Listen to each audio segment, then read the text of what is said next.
In the past 100 years, as these super technologies have been developed in the West, the smashing of atoms, the invention of radio, television, computers, immunology, so forth and so on, data has been arriving about the practices of Aboriginal cultures all over the planet, that they dissolve ordinary realities, ordinary cultural values, through an interaction, a symbiosis, a relationship to local plants that perturb brain chemistry. And in this domain of perturbed brain chemistry, the cultural operating system is wiped clean. And something older, even for these people, something older, more vitalistic, more in touch with the animal soul, replaces it, replaces the cultural operating system. Something not determined by history and geography, but something writ in the language of the flesh itself. This is who you are. This is true nakedness. You are not naked when you take off your clothes. You still wear your religious assumptions, your prejudices, your fears, your illusions, your delusions. When you shed the cultural operating system, then essentially you stand naked before the inspection of your own psyche. Desmond Morris called it the naked ape. And it's from that position, a position outside the cultural operating system, that we can begin to ask real questions about what does it mean to be human, what kind of circumstance are we caught in, and what kind of structures, if any, can we put in place to assuage the pain and accentuate the glory and the wonder that lurks waiting for us in this very narrow slice of time between the birth canal and the yawning grave. In other words, we have to return to first premises. So I've been thinking about this a lot, and at first it seemed to me only a metaphor, this phrase, culture is your operating system. But because I travel around a lot and get that jolting experience frequently of, let's say, leaving London on a foggy evening and arriving in Johannesburg 14 hours later to a sweltering day in a city of 14 million on the brink of anarchy, I get to change my operating system frequently. And so I notice the relativity of these systems. And some work for some things and some for others. For instance, if you are a positivist, if you're running Positivism 4.0, you can't support UFOs. Positivism 4.0 does not support UFOs. If, on the other hand, you're running Urantia Book 5.1 as your operating system, UFOs and a number of other things can get in through the door. That is what we would technically say is a more tolerant operating system, or its plug-in support special effects denied the positivist. Well, it's fun to think this way because it shows you that you don't have to be the victim of your culture. It's not like your eye color or your height or your gender. It's fragile.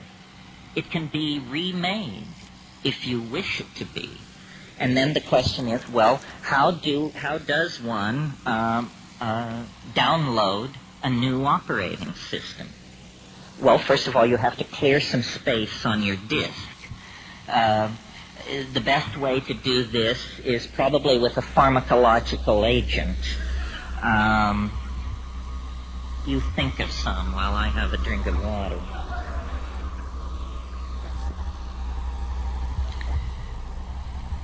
Psilocybin is an excellent disk cleaner. You can put a lot of things in the trash and have them just disappear with a psilocybin upgrade. Other pharmacological agents that will clear your disk are ayahuasca. And of course, these are gentle clearings of the disk, which take 5, 6, 7 hours. If you're in a hurry to dump that old data and leap right into the new operating system, click on the button marked dimethyltryptamine. A compressed disk erasure will immediately be downloaded, unstuffed, bin-hexed, implemented, installed, run, and you will find yourself with an entirely different head. Now, shamans have always known, though they may not have used the kind of language I'm using here, shamans have always known this trick. What trick? It has two facets. First of all, that culture is an operating system. That's all it is. And that the operating system can be wiped out and replaced by something else. So, in essentially, what's going on among shamans and those who resort to them for curing and counseling and so forth is somebody's running a slightly more advanced operating system than the customer. The shaman is in possession of certain facts about plants, about animals, about healing, about human psychology, about the local geography, about mojo of many different sorts that the client is not aware of. The client is running culture light. The shaman paid for the registered and licensed version of the software and is running a much heavier version of the software than the client. I think we should all aspire to make this upgrade. It's very important that you have all the bells and whistles on your operating system. Otherwise, somebody is going to be able to get a leg up on you. Well, what's wrong with the operating system that we have? Consumer capitalism 5.0 or whatever it is. Well, it's dumb. It's retro. It's very non-competitive. It's messy.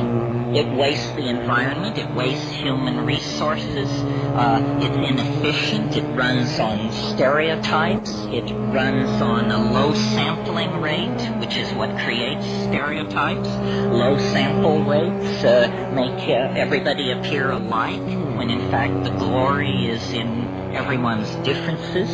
And the current operating system is flawed.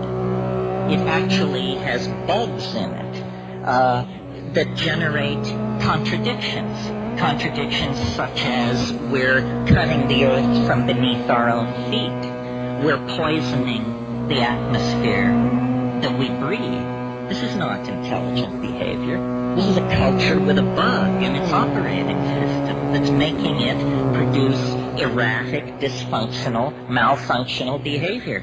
Time to call the tech. And who are the techs? The shamans are the techs.